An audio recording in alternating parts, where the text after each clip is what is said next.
really great art, I think it demands so much from someone that I'm just not up for that on a daily basis. Of course, you have to know the languages very well, right? That's the base of it, but you have to come to a place of being so flexible in your own thinking to translate well. Because needless to say, Shakespeare is such a master of the English language. Some of my favorite lines ever are from his plays. Hello, sweet people. So in this video, I'm gonna talk about the goals and dreams I have that have to do with literature. So these could be books I want to read, languages I want to learn, or more material things like owning a reading room. I've made a video like that last year, which was my first year on YouTube. It's titled My 10 Literary Dreams and Goals. I'll link it, of course. But I thought it could be fun to check in at the beginning of every year and just see whether I've reached any of these goals, whether I want to change them, whether I've had some experiences throughout the year that inform that change. So this is what this video is going to be. I guess now that it's a series. Oh, and I'll also add in some quick channel updates and what to expect for 2025 at the end of the video. So for some context, I basically just came up with this video idea a year ago because it was the new year, it was 2024, and I thought to myself, do I have any New Year's resolutions that have to do with books or reading that I could make a fun little video about? And I thought no, because all the goals and dreams I have in this realm, they're very long term. I know the broad strokes of where I want to go, but these dreams that I have around reading and literature, they're like the opposite of smart, you know? You know how in personal development they say if you set goals, they should be SMART, and it's basically short for specific, measurable, what is that, attainable, realistic, time-bound. You know, you should be very concrete. And my dreams, they're none of that. So what I mean is I'm holding them very loosely. I'm holding them with an open palm. I'm not forcing myself to reach them in a specific amount of time. But they are the things often that I think about when I can't sleep at night. And they are in some way North Stars when it comes to a lot of the decisions that I'm making. So, after the longest intro ever, let's just get into it. In preparation for this video, I've watched back last year's video, which, can I just say, I never watch my videos back once they're uploaded. So this just felt so strange. I was trying not to cringe. You know how a lot of people say that the way you look back on your past self really determines how much you've grown? Like if you can think about your past self and have compassion for him or her, that's a real sign of development. Or that your past, present, and future self, they're all friends, you know, they all get along, they all support each other. And I was like over here watching this video, like, I'm trying. So I've started with my first goal, which was reading all of Proust in French. Admittedly, just the most difficult, time, labor-intensive one of them all, which, of course, I still want to do that. And I have been strengthened by the fact that my French is a lot better again now.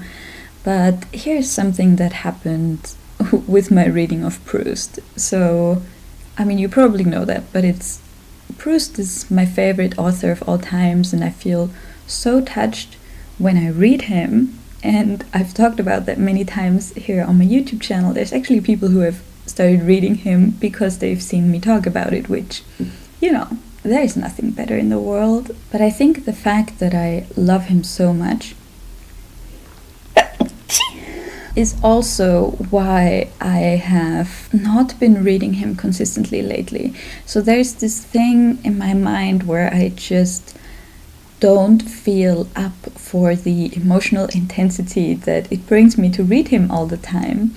And I've also felt quite a lot of pressure to do it, you know, because I talk about him a lot and I've only finished the first book. And I've tried many times to be like, okay, 20 pages a day, no matter what, but it's it's so overwhelming, and I somehow have to get out of this blockage that I have when it comes to reading his work. I know I'm not the only one who feels like that though, because at university I learned about a French writer, Claudel, and he has read Dante's Divine Comedy, I think when he was 20 or something, and he was so emotionally overwhelmed, he said, I'm never gonna read this again.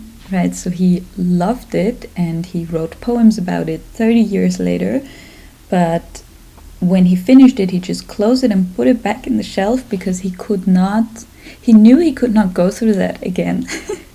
And I know it sounds a little bit dramatic, but really great art, I think it demands so much from someone that I'm just not up for that on a daily basis.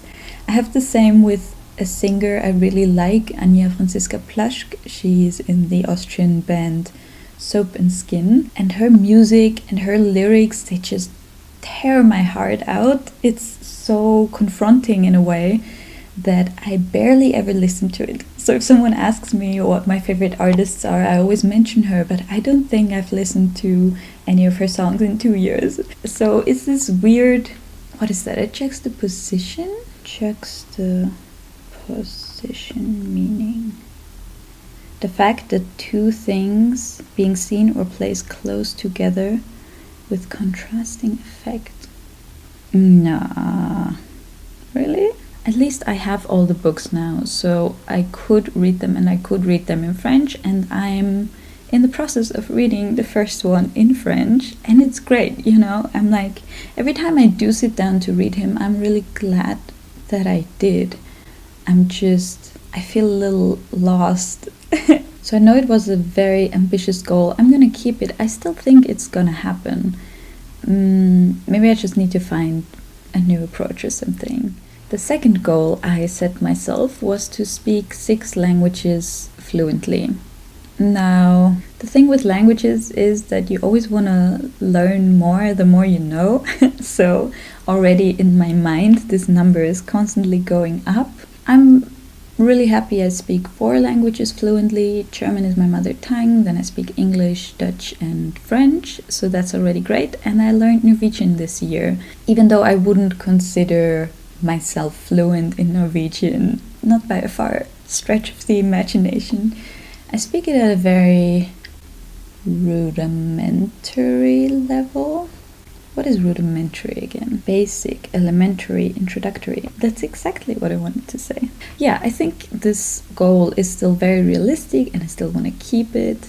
And I would love to learn Italian, and I cannot wait to get back into Norwegian and really get to a level with that language where I can just easily read a book or easily hold a conversation. Goal or dream number 3 was to translate in 3 different languages. So in last year's video, I talked about an event at work where people were visiting us from the Netherlands here in Austria.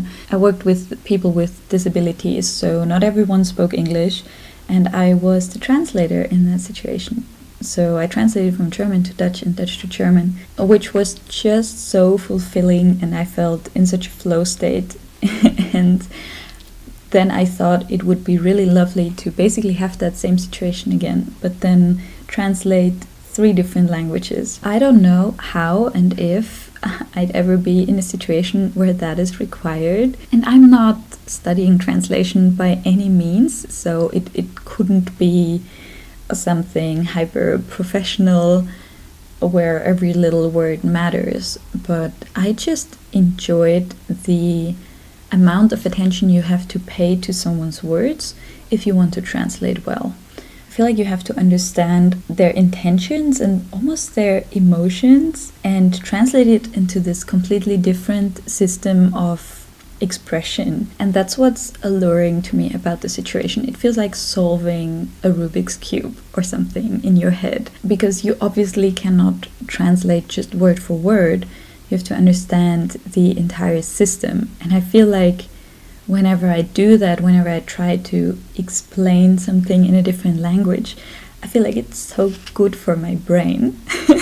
It's like I feel how connections are made that weren't there before. Of course, you have to know the languages very well, right? That's the base of it, but you have to come to a place of being so flexible in your own thinking to translate well. And I love using my brain in that way. I've rarely had a situation, maybe some very difficult exams where I had to study a lot for, but other than that, I've never had a situation where I felt like my brain was really firing on all cylinders. Like I was pushed to the limits and I felt the extent of what I'm actually capable of. It's very satisfying in a way. It's almost like I can feel little fireworks going off.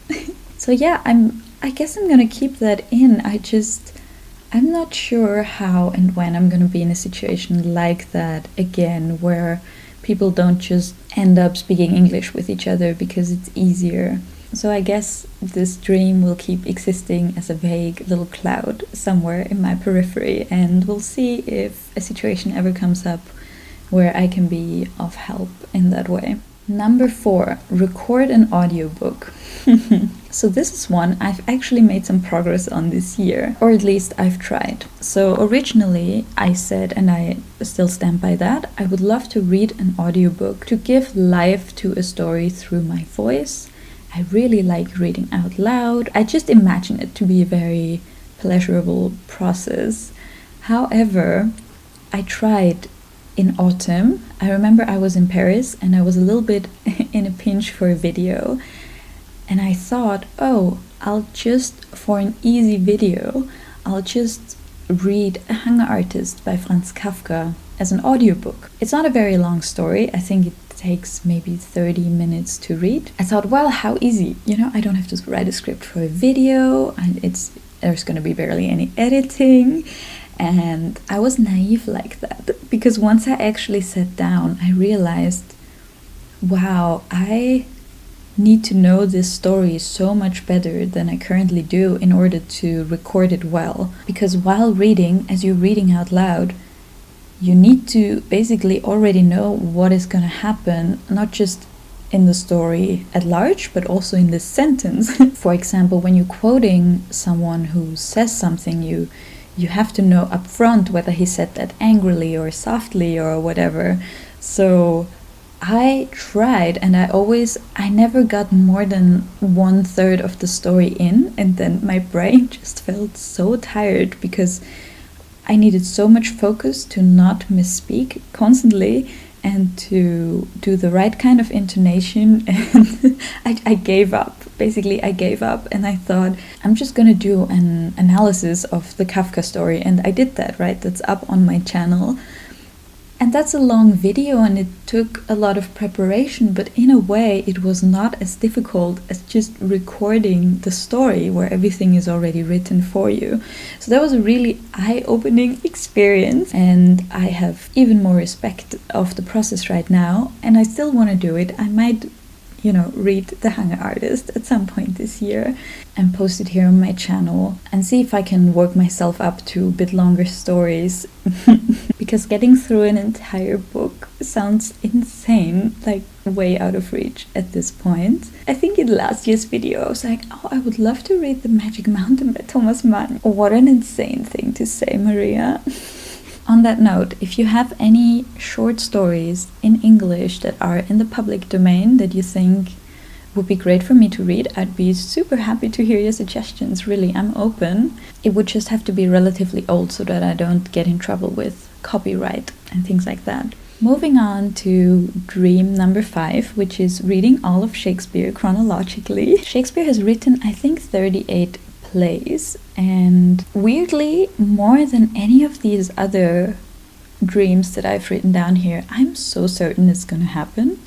I don't know why, I'm so looking forward to that project. I'm always just waiting for a few months where I don't have to do anything else, basically, so I can read a Shakespeare play a day. I usually have a very long university break in the summer, and that would really offer itself for a project like this, because needless to say, Shakespeare is such a master of the English language Some of my favorite lines ever are from his plays, but I've only read the really big ones, Romeo and Juliet, Macbeth, A Midsummer Night's Dream, what else?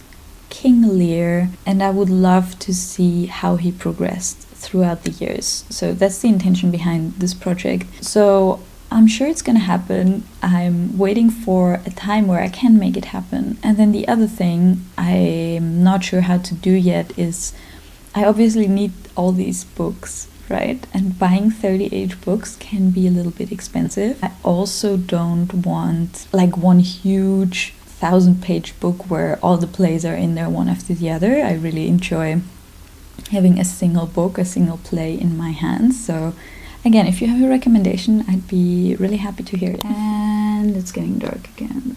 Yay! Number 6 of the dreams I thought I had is to get into acting. As a child, always said I wanted to become an actress. And this is one that I actually did try out. Pretty early in the year, I went to an improv acting class. It was, I think, 3 or 4 hours an introductory class, which was very eye-opening in the sense that I realized acting is not actually for me.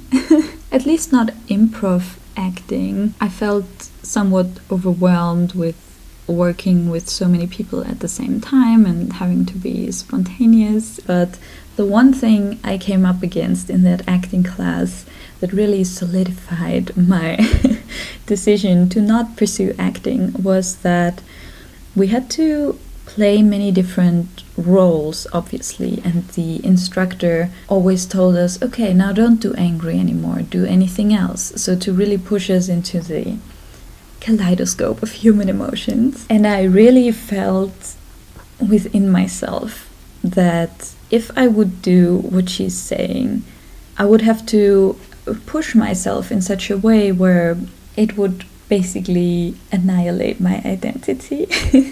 That's too strong of a word, but you have to override your own feelings with those that you're gonna act, right? That's what it felt like to me when I was in this class, and I thought, okay, maybe I could do this, maybe I could disregard what is inside of me right now and just break out of it. But I think I've worked for such a long time to have that sense of identity, to have that feeling of me, and to listen to myself, that I think it's probably healthier for me to not do that. I understand that I have a very limited experience, and maybe all of this sounds really weird. It's just the best way I can describe the conclusion that I came to, which is that I really respect acting and I love watching it, but it's just not for me. I'm glad that I've tried it. I'm glad to have it out of my system, like so many things in my life that I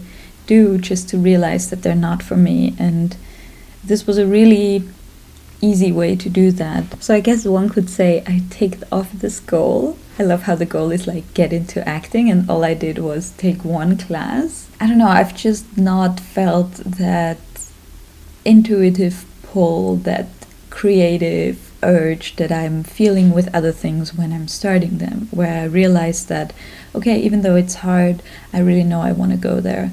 I feel like there I've ran against the first hurdle and I was like, nah, I'm not willing to go there, actually. Dream number 7 is to be able to make a living from my love for literature. I'm gonna say this is one that I can take off as well. With my stipend and a little bit of money that is coming in from YouTube, I'm luckily in a position where I don't have to work any other job at the moment.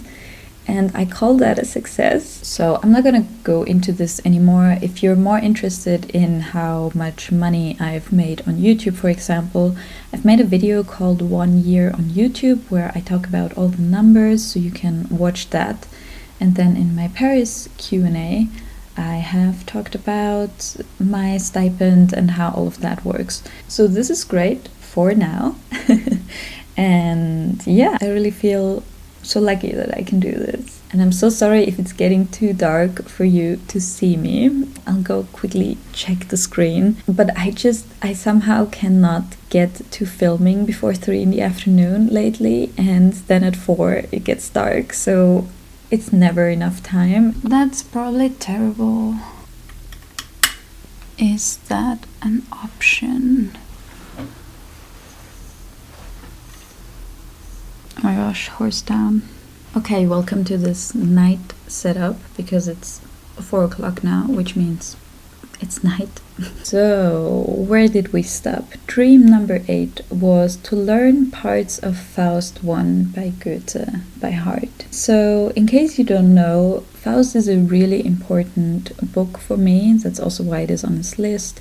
It enchanted me as a teenager when I had to read it in high school, even though I didn't really understand yet what I was reading. Then it leaped back out of my bookshelf on an LSD trip, upon which I did nothing else but read it for a few weeks, maybe even months after that, and it somewhat reignited my love for literature, and it drastically changed the trajectory of my life. It sounds so dramatic, but it's kind of true. Me sitting here studying literature, making these videos, I want to say it couldn't have happened without it. So I wanted to set myself this goal of knowing the first 3 introductions and the night scene by heart.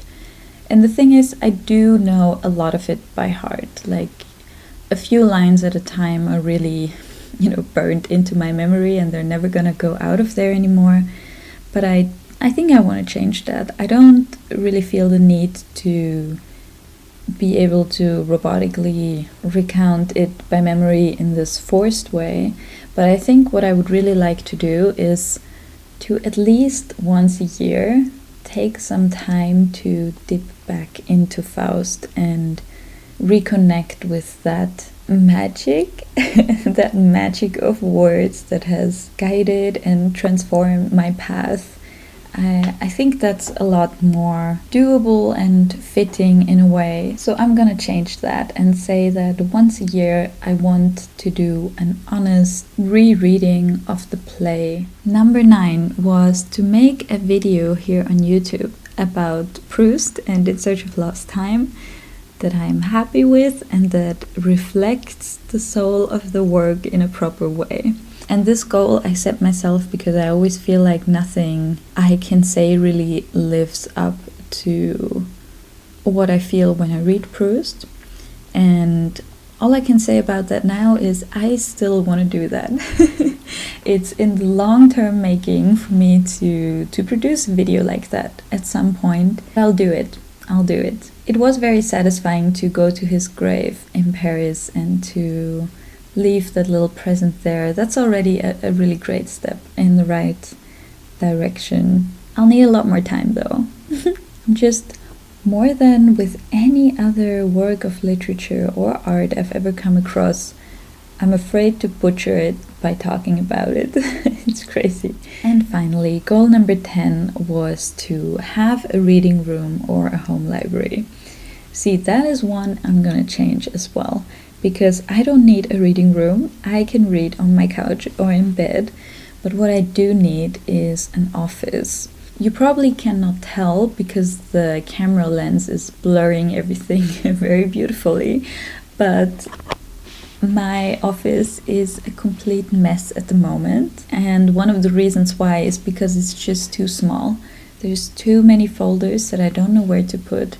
There's too many books, they're not in any order, and I really need to get a handle on it. I thought about making a video actually organizing my entire office because I feel like I need a dramatic, several day long cleanup.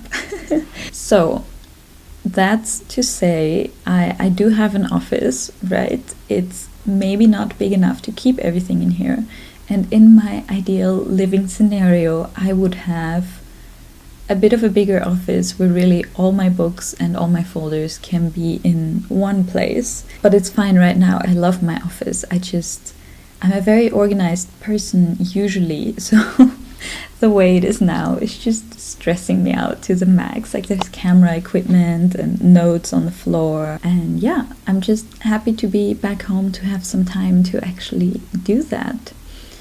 So overall, I would say I'm still really happy with all these resolutions, and in theory I ticked 2 of them off, and I could add 2 new ones. Oh, and there was a bonus one in my old video, which was to finish my degree, and I'm well on track with that, so that's going great, and that's definitely one that is really front and center for me, so all still going great with that. Yeah, so I would say I'm still really happy with all these resolutions, and I could in theory add 2 more because I've ticked off 2 of them, but I think I'm not gonna do this.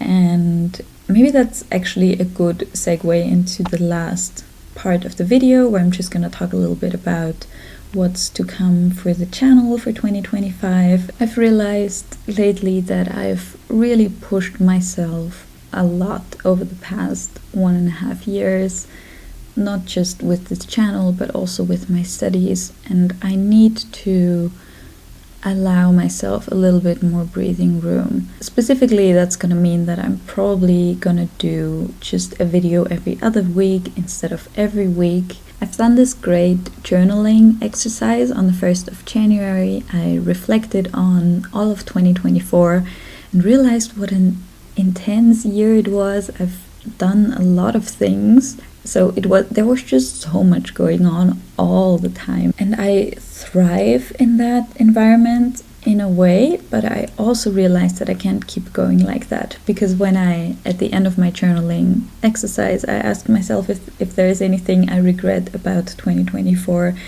and the only thing I wrote down is that I feel like I've been often too hard on myself. I've pushed myself too much when I was tired or exhausted, and I really don't want to do that anymore. And it was such a great exercise because I feel like I always kind of know, oh, I shouldn't have such high expectations, but to actually think about the entire year and have that one regret, I guess, so clearly in front of me, just showed me that I have to change something. I cannot do it all, not all at the same time. So I'm gonna take a step back, do a video every other week. It also brings me a lot of joy to make good videos, but then do them a bit more rarely. Yeah, and keep studying as usual. I have a little bit of a project that I want to work on behind the scenes that's like really exciting to me at the moment, and I'll eventually show you. I feel like it's so incredibly important to take good care of yourself, and I just want to practice what I preach in that way, even though it's really difficult for me because I'm naturally one to set very high goals for myself, and it would be so easy to add 2 more insanely big goals to this list, but I'm trying to learn to be okay with the fact that I just cannot deliver 100% all of the time. I've really felt that last year, and if I want to do the things that I do, like studying and reading and making these videos, if I want to do them in a sustainable way, and if I want to keep doing them and still do them 3 years from now, 5 years from now, then I have to do it in a way that is not burning me to the ground. So yeah, I hope that your start into the new year has gone really well. I'm just still landing back in Austria. I feel like I'm sleeping a lot and reading, and I bought some watercolors, so I'm just in hibernation mode. So yeah, I think that's all I have to say for now. Thanks for watching this video. Let me know your thoughts if you have any. Support the channel if you can, and a happy new year to all of you, and I'll see you in the next video. Bye bye.